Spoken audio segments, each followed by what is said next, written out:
The church's music from the 2nd century. Shepherd of tender youth, guiding in love and truth. The 6th century.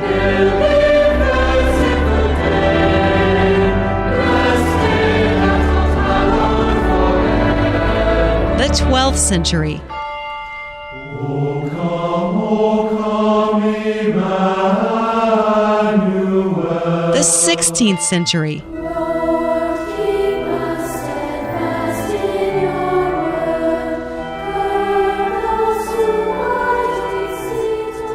word. The 21st century.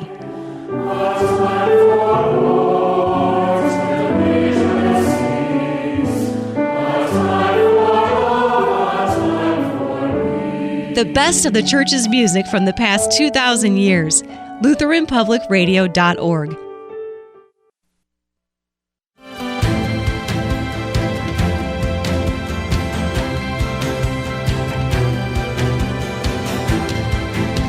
Some of us have been slightly encouraged by gay and lesbian activists who have taken umbrage at the transgender movement. They feel like their long struggle for rights in American society has been displaced and in some ways kind of perverted by the transgender and queer movement.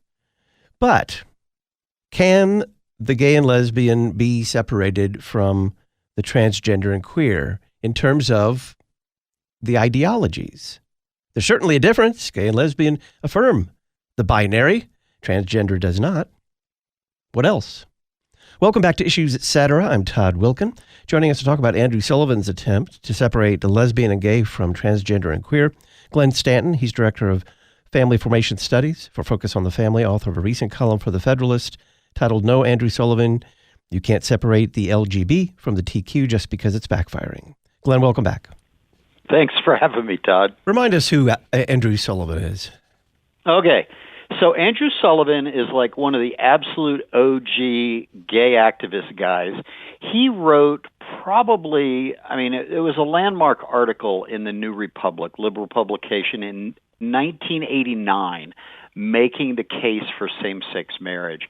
And at that point, it was a crazy idea. But he had this vision of redefining marriage to be about no longer man and woman, husband and wife, but about any two people who want to get married. And so he laid the groundwork for the onslaught of same-sex marriage, which is the redefinition of marriage. So that's who Andrew Sullivan is. What did a recent Gallup poll show about changing opinions among Americans on LGBTQ issues? Well, that Gallup poll is what freaked Andrew Sullivan out, and what it did was, in fact, you and I talked about it a couple of weeks ago, it shows that the American public, Republicans, Independents, and Democrats are really turning against Pride Month stuff. In fact, they had a chart in there that when asked about the morality of gay and lesbian relationships, Republicans, Independents, and Democrats for the first time took a downturn, seeing that those kinds of relationships are indeed immoral. And so that's a huge shift. The Rainbow Coalition has just been winning everything, and everybody loves them. But it seems like people have gotten a bit too much, and they've seen a little bit too much radicalness, and they're starting to turn against that idea. And so that's what the Gallup poll showed. How does Sullivan explain the decrease in support? Well, it's interesting. He's like, the L's and the G's are great. We're super fine, great people. Everything's good with us. But it's the T's and the Q's that have really messed everything up. And that's what they explain. That's what he explains. In fact, he wrote about this very passionately, that it's the T's and the Q's, the trans and the queers, that are challenging the definition of male and female that really messed everything up. And so he wants to decouple the first two letters, the L's and the G's, from the rest of the alphabet train, because he doesn't like what he's seeing. So what did Sullivan have to say in a New York Times piece, I think it was 2024, called How the Gay Rights Movement Radicalized and Lost Its Way? Well, that's the case that he makes. He's like, okay, the L's and the G's, we fought for marriage equality, as they call it, which wasn't marriage equality. It was marriage redefinition. But then he sounds like a full-on conservative, and he's kind of making fun of crazy stuff like lactating people and people with uteruses, and he's just really slamming all the crazy that the trans movement brought in. And he's saying, like, what are you people doing? Like, you're ruining all the work that we have fought for. And it's interesting because the New York Times gave him like 4,200 words just to go on and on and on about this. And some of the stuff he's saying sounds just like he could work at Focus on the Family like I do, railing against the crazy of the trans community. But that's the difficult thing. He doesn't like it because it's embarrassing to his movement. But, the whole point of my article is that, dude, like, you cannot separate the other crazy letters from the L's and the G's. The L's and the G's brought this problem on. So he has a correct diagnosis for different reasons of the radicalization of the latter letters in the acronym. I think I've read him and others say, look, gay and lesbian, the entire movement there is based upon the sexual binary. And if we start letting these others tag along in the movement, we're undermining really the entire basis for our stated proclivities and the movement.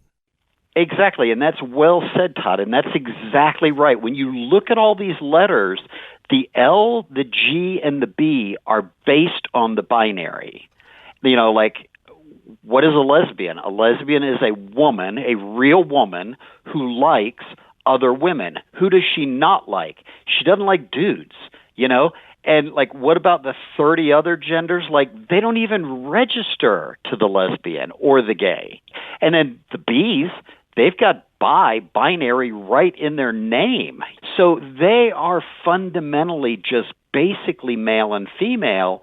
And then the T's and the Q's and all the other letters come along and say, oh my goodness, like, we can be anything that we want to be. And if you don't understand what that means, think about Dylan Mulvaney, who just comes out and says, I want to celebrate my first 100 days of being a girl, when he's like a 28-year-old dude. Like, the T's and the Q's come along and, like, we can just be anything we want. And that is taking freedom, quote unquote, to just an absolute higher realm. But here's the deal, that when Andrew Sullivan argued for same-sex marriage and says that two men can marry one another and found a family, he is the one that defined away what a woman is. It wasn't the trans people who did it. It was same-sex marriage that did that. It was Obergefell that did that in June of 2015. We're celebrating that, not celebrating, but recognizing that crazy Supreme Court decision 16 years later this month. So is that why you say Sullivan is right that his movement has become ridiculous, but his timing is wrong? Absolutely. His movement has become ridiculous. But what happened was he is the one that redefined what male and female are. And he would say, oh my goodness, what are you, crazy? I didn't redefine anything.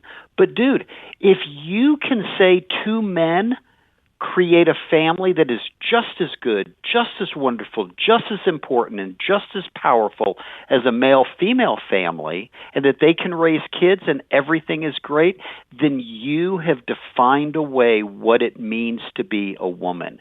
And if two women make the same case that we can raise kids just as well as anybody else and we don't need a man, then you have explained away and defined away what fatherhood means. And, as I say in the article, that's what we're seeing in New York State right now. There's a bill on Kathy Hochul's desk that just in New York law defines away mother and father fatherhood, motherhood, and replaces it with, I mean, this sounds so nutty. And in fact, Andrew Sullivan is railing against this bill, that it replaces mother and father with gestating and non-gestating parents. And he likes to think, and he would want to think like, oh, I have nothing to do with this. But the point is, dude, you have everything to do with this through your advocacy of same-sex marriage, because same-sex marriage neutered the family. Are there voices in the LGBTQ movement who are or have been willing to be honest about the real goal, perhaps not in the case of Andrew Sullivan, but the real goal of those who pushed same-sex marriage?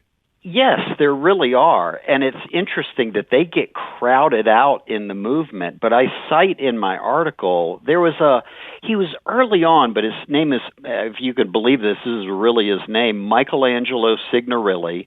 And he wrote in Out magazine in 1996, he said, the gay movement has to be honest about itself, and we must admit that same-sex marriage is every bit as radical as the religious right says that it is. It is not just marriage equality.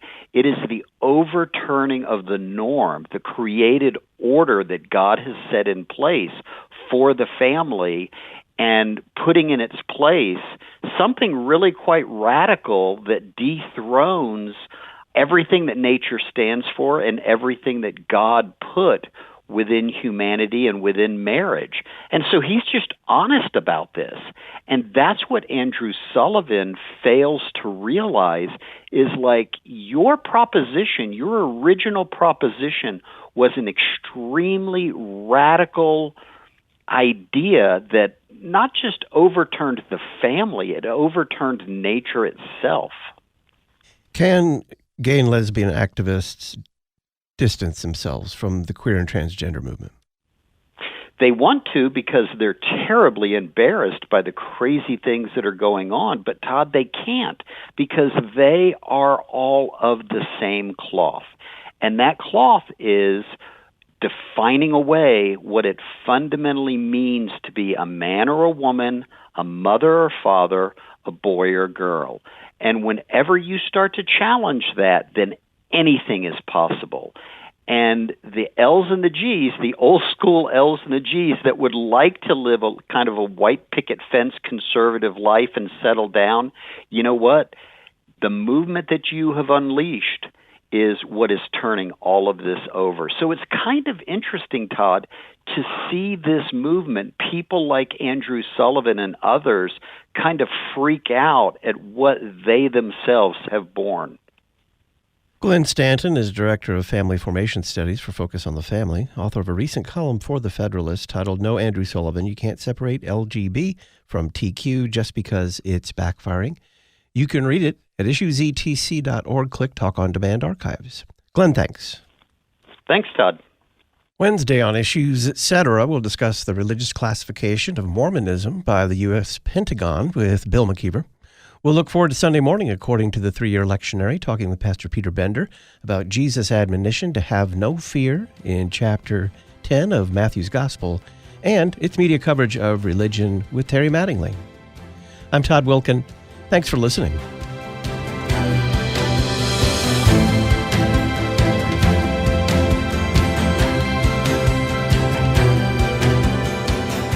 Listen weekday afternoons to Pastor Todd Wilkin and guests on Issues Etc. Issues Etc. is a listener-supported program. Your financial support is vital for the continuation and expansion of this worldwide outreach.